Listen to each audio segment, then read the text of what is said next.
Jemaat yang terkasih, Salam. Kasih yang mengubahkan, demikian tema kita di masa raya Advent yang keempat pada hari ini. Pertanyaannya adalah, narasi kehidupan rohani seperti apa yang selama ini saya dan saudara bangun dalam hal saling mengasihi?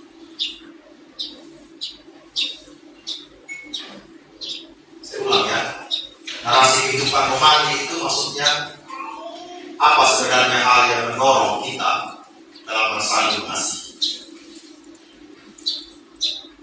Berita pada hari ini adalah, pertama, seorang tuan mengerjai bawahannya dalam hal ini juga hamba dalam orang Sumba Akal dengan sangat miris sekali, bukan melakukan saja bullying tetapi juga kekerasan fisik terhadap orang dalam rumah.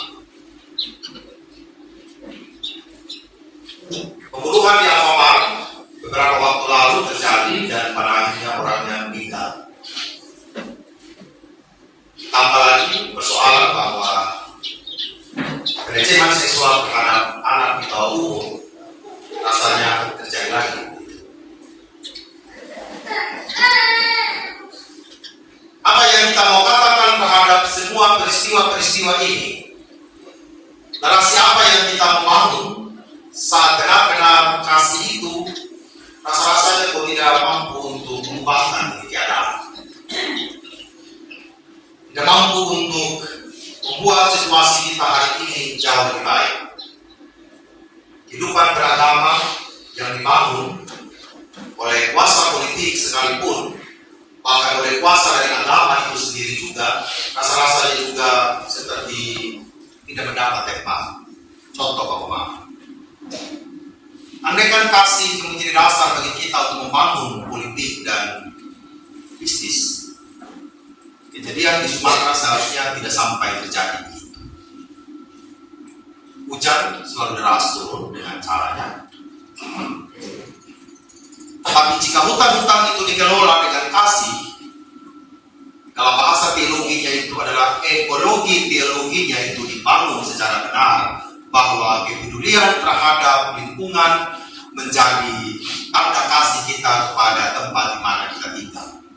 Tetapi sayang, kebijakan yang kita buat oleh pemerintah kita secara jujur, kita mau katakan sebagai kritik terhadap diri kita sendiri, bahwa kebijakan mereka tidak mengarah kepada kepedulian bahwa lingkungan itu penting.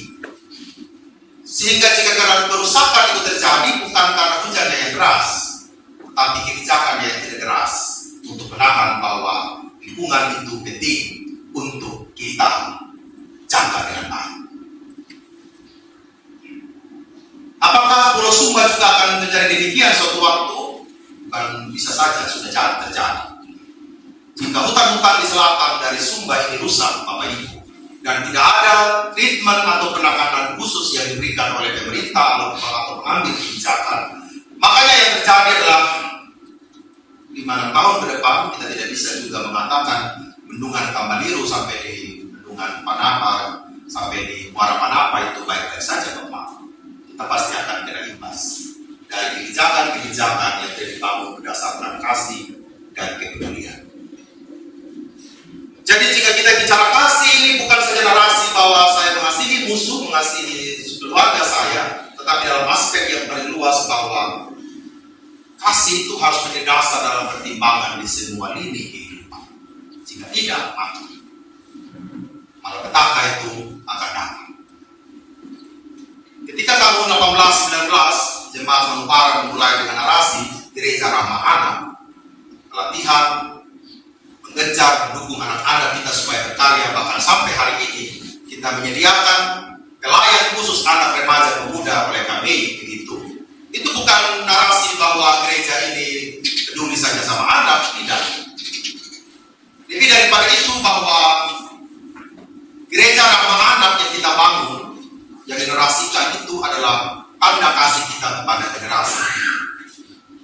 Jadi saat ini ketika ketika banyak orang yang menulis narasi di Facebook, di grup-grup pendeta, termasuk di grupnya kami para pendeta, ya saya juga sedikit kesal gitu ya. 2018 ketika sidang di Waipura, sidang sinode, saya sangat tegas dengan mengatakan bahwa keputusan kita membuat gereja ramah anak itu harus dibuat dalam keputusan sinode resmi. Tapi waktu itu mereka katakan, sudah Pak Pendeta, buat saja sebagai keputusan komisi anak sinode. Saya ketuanya waktu itu. Kenapa harus tracing?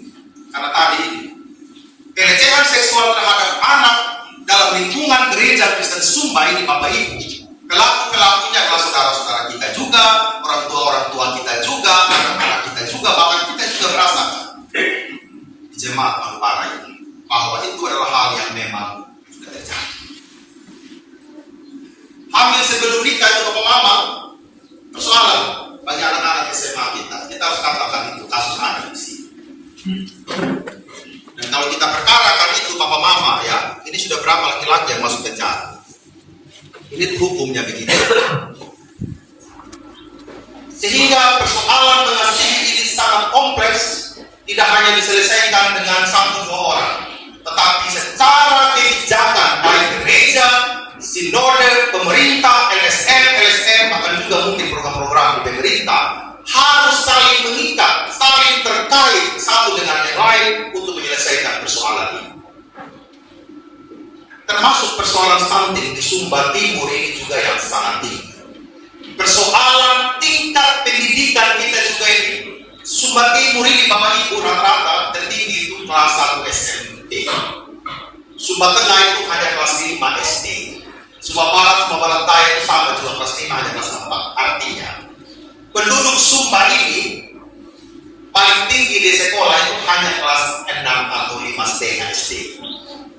Walaupun banyak yang sarjana, Bapak Ibu, tapi kalau dirata-ratakan itu SDM kita itu ya begitu sudah ada. Apakah itu persoalan Bapak Ibu? Persoalan Bapak Ibu. Jadi sekolah ini bukan tidak jadi bahwa saya menjadi boleh jadi PNS, jadi pegawai swasta, apa saja itu baik sekali. Tetapi yang paling utama itu adalah dasar pijak berpikir kita itu benar-benar kita bangun sebagai orang yang memiliki kasih. Jadi ketika firman Tuhan mengatakan kalau orang tidak memiliki kasih itu semacam apa bohong yang memberi. Kamu bisa jadi begitu, tapi kosong dia. Tambur itu bunyi Bapak ya, bunyi sekali, tapi dalamnya itu kosong. Artinya bahwa persoalan kasih ini perlu kita bangun narasinya dengan jelas dalam persekutuan membangun standar moral kita sebagai umat Allah. Kitab Yohanes, Injilnya ada 4 nih, Injil Matius, Markus, Lukas, Yohanes begitu ya. Tetapi juga ada 1 Yohanes ya. Jadi kita bisa bedakan ya. Ada juga 1 Yohanes. Ya. Penulisnya juga Yohanes Rasul ya.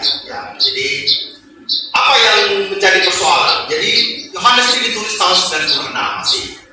Jadi Yesus itu mati tahun 33, sekitar itu 33. Injil itu diberitakan tahun 34 sampai tahun 70. Nah, ini tahun 96 ini buku-buku Injil sudah mulai dikumpul Bapak. Ya, yang dari kulit-kulit kayu, papirus itu, kulit-kulit hewan, permen itu dikumpul sudah Bapak.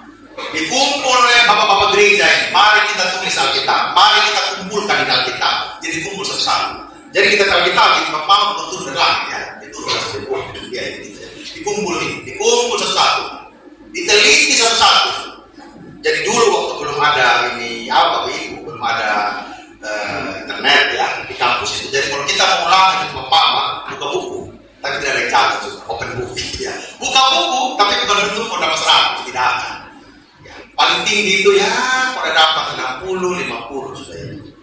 Jadi buku itu bisa 45 daripada kami, ada kamus bahasa Yunani, ada kamus bahasa Ibrani, ada kamus bahasa Inggris, ada punya zaman bahasa-bahasa paling kuno yang mana kita buka semua. Kita cari, kita lihat. Itu yang sudah terbentuk kita. Jadi bayangkan zaman dulu, bapak-bapak gereja kita berusaha untuk mengumpulkan semua di sumber-sumber Alkitab, diseleksi mana yang masuk dan mana yang tidak.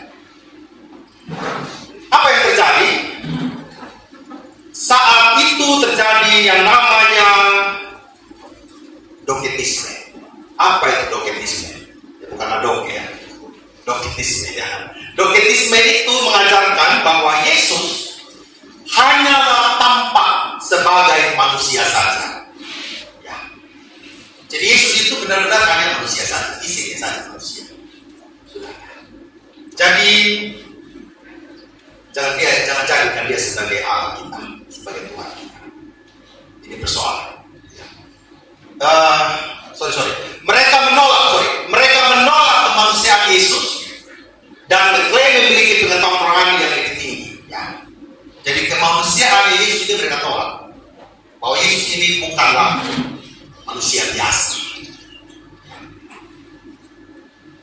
Terjadi perdebatan bahwa dia adalah Tuhan yang juga manusia dan juga adalah Tuhan. Tetapi yang mengatakan dia bukanlah manusia. Akhirnya terpecahlah ini pemahaman. Pengikut-pengikutnya terpecah semua. Oleh karena itu, penulis mencoba untuk mengcounter mereka. Betul? Bahwa dalam pengajaran Injil ini akhirnya muncul berbagai macam bidat. Ya. Muncul berbagai macam aliran. Dan aliran-aliran yang ada itu membuat orang itu makin terpecah. Tidak ada dalam satu kesatuan iman. Tidak ada satu hal yang bisa mengikat berbagai macam perbedaan-perbedaan yang ada itu.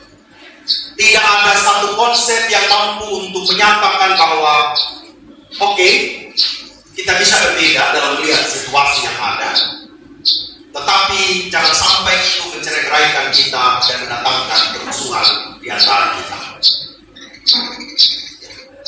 Rasul Yohanes juga dengan tegas menyatakan bahwa mereka yang mengajarkan ajaran-ajaran adalah nabi-nabi palsu yang tidak mau untuk mendengarkan apa yang diberitakan oleh para rasul. Dan dalam semuanya itu ada roh-roh penyesat yang bisa saja menyesatkan seluruh pengajaran yang telah diberikan oleh para rasul bagi kehidupan mereka. Selanjutnya, Rasul Yohanes mengajak jemaat untuk hidup saling mengasihi di tengah situasi yang penuh dengan perpecahan. Dan dengan dasar pemahaman iman bahwa mereka adalah anak-anak Allah yang telah ditebus oleh Kristus dan telah dilahirkan kembali karena ada dalam kasih Allah. Oleh karena itu, Rasul Yohanes ingin menegaskan kepada semua orang yang ada pada waktu itu bahwa narasi kehidupan rohani yang ada yang ingin dibangun adalah Allah itu adalah kasih. Kasih kita kepada Allah benar-benar juga harus dipraktekkan kepada sesama kita. Oleh karena itu, dalam ayat 7, dalam narasi kita hari ini mengatakan, saudara-saudaraku yang kekasih, marilah kita saling mengasihi. Sebab kasih itu berasal dari Allah. Dan setiap orang yang mengasihi, lahir dari Allah dan mengenal Allah. Bapak, Ibu, dan saudara semua, jikalau pada hari ini kita mau untuk melakukan kasih, yang pertama kita harus garis bawahi adalah kasih itu berasal dari Allah.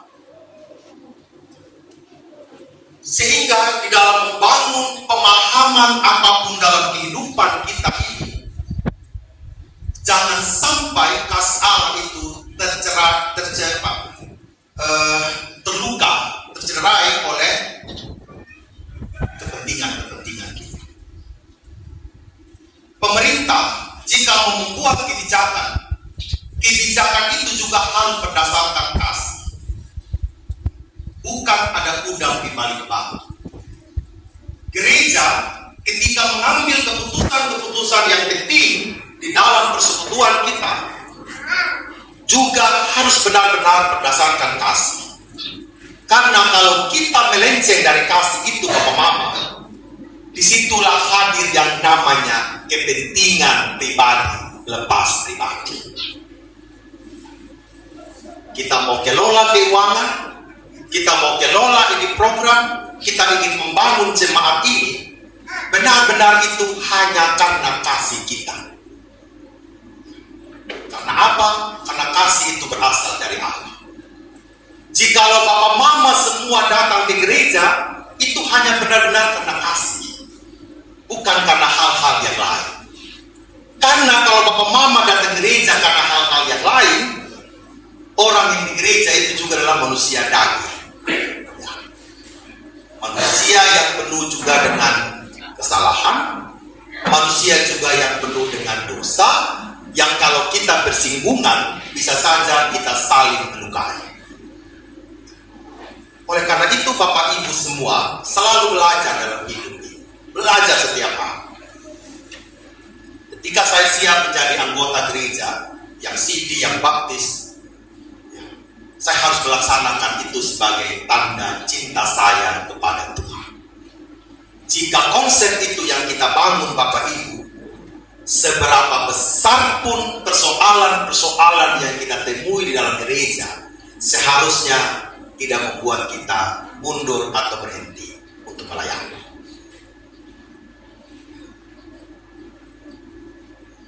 Di mana saja pasti bertemu dengan pendeta yang bisa saja sangat menjengkelkan. Betul tidak Bapak Mama ya? Bertemu dengan majelis jemaat juga yang sangat bikin emosi.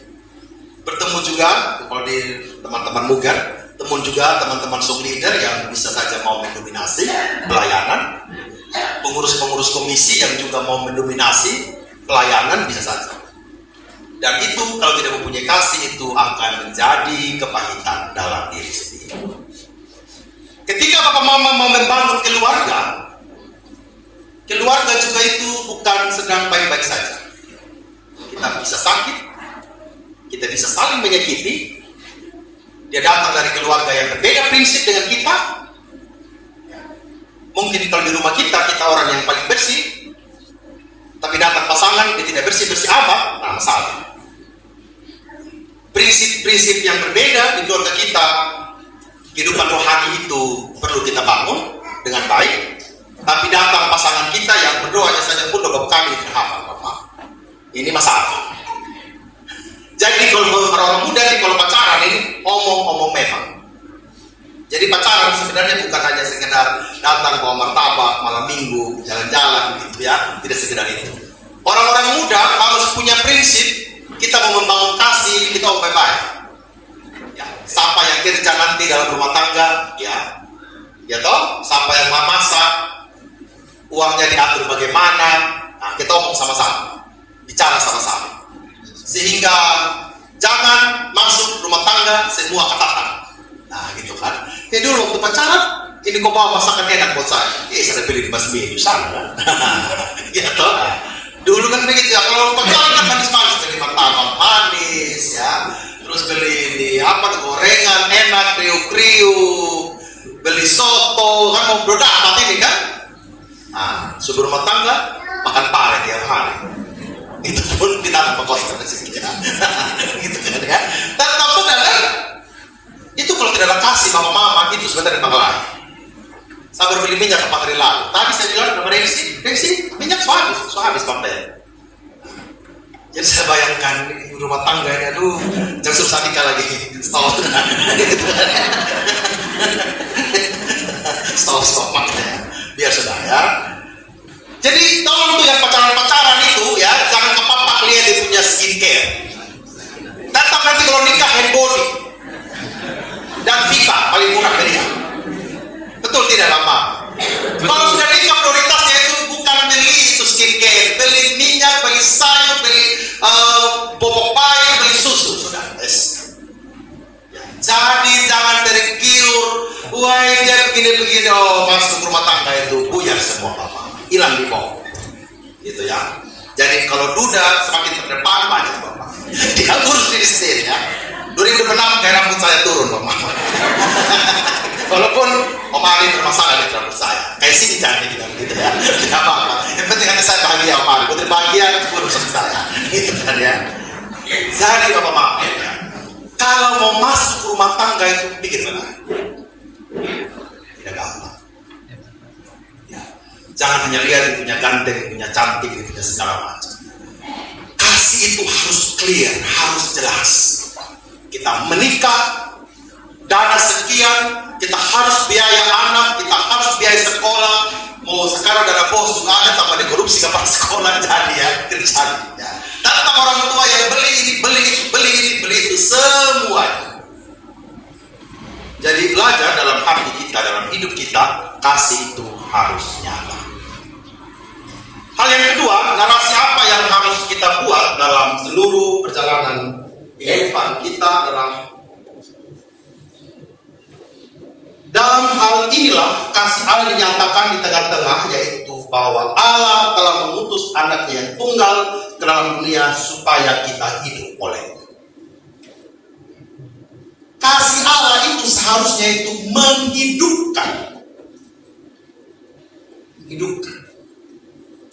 Jadi kalau persekutuan komsel itu Bapak Ibu, ya, sebenarnya kita sedang ingin membangun narasi di jemaat Manupara ini bahwa kasih itu harus menjadi nyata dan harus dirasakan kasih itu oleh orang lain. Dan kasih itu menghidupkan. Artinya apa? Memberi semangat baru. Kasih itu tidak datang untuk memberikan memberikan perpecahan. Kasih yang datang itu bukan untuk mencerai-beraikan kita. Kasih Allah itu bukan untuk mencerai kita punya persekutuan. Karena apa? Kasih itu selalu memberikan sebuah kehidupan yang mau untuk mengubahkan kita.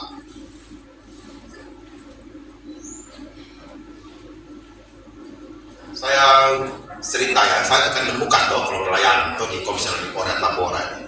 Ini ada yang pamer kepala itu ya. Dia bilang begini, Pak, ini om dari kita lebih mimbar gitu kan ya. Kamu harus nikah gitu kan ya. Nah, Pak ngomong lagi, kamu potong gajah gitu kan ya. Kita terima Pak Pendeta, oke, kita terima gitu kan ya. Tersinggung gitu kan atau apalah namanya. Tapi bukan itu yang saya mau ngomong ya, bahwa mungkin dengan bertemu itu kita semakin bahwa persekutuan saya di Moraia Tabora ini ternyata menguatkan saya. Menolong saya untuk melihat karya Allah itu, dan ketika saya melihat karya itu, Allah itu, saya ingin aktif di gereja. Saya ingin membangun persekutuan di gereja walaupun rumah tangga saya rasanya dalam proses untuk diberkati.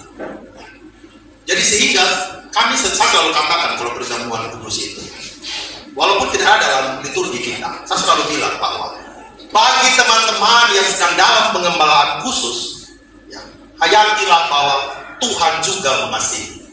Saya selalu ngomong itu Bapak. Itu tidak ada di liturgi bukunya Keputusan Sinode itu, tidak ada Bapak. Tetapi saya sendiri ingin menghayati dalam pelayanan saya sebagai pribadi bahwa orang-orang yang belum menikah itu juga kita perlu merangkul mereka. Jadi saya meminta begini Bapak Ibu, bukan berarti rumah tangga kita belum diberkati kemudian kita hilang dari gereja. Paham maksud saya Bapak Mama ya? Paham ya? Bukan berarti karena kita sedang berproses urus adat, mengumpulkan uang untuk menikah dengan segala macam konsekuensinya, jangan sampai kita hilang dari persekutuan. Sepakat Bapak Ibu ya? Itu yang saya maksud. Ketika anak saya masalah, kita istilah itu jatuh gitu ya.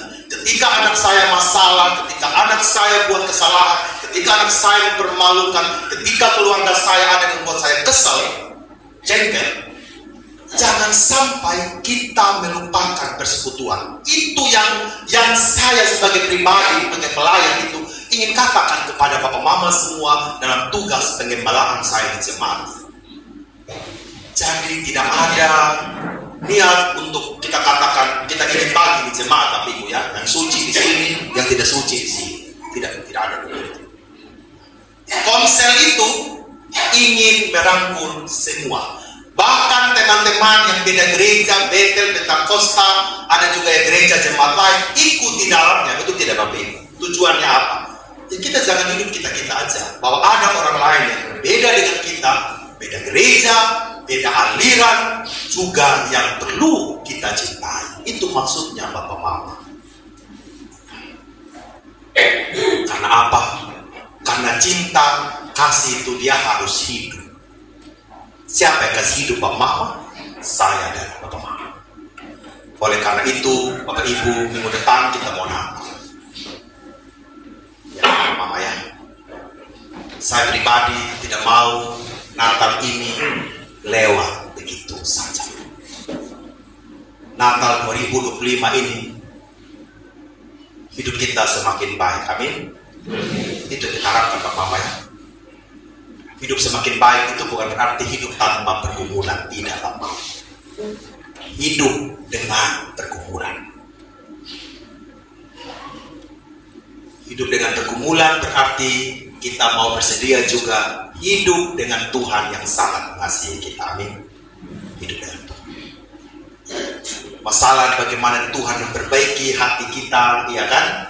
Memperbaiki motivasi kita, memperbaiki rumah tangga kita, memperbaiki komsel kita, memperbaiki pekerjaan kita, itu adalah bonus. Tapi yang paling utama, kasih kita, hidup kita ini benar-benar disentuh oleh kasih Allah. Selamat mempersiapkan Natal. Semoga Natal tahun ini benar-benar memurnikan iman kita semakin dekat dengan Tuhan. Amin.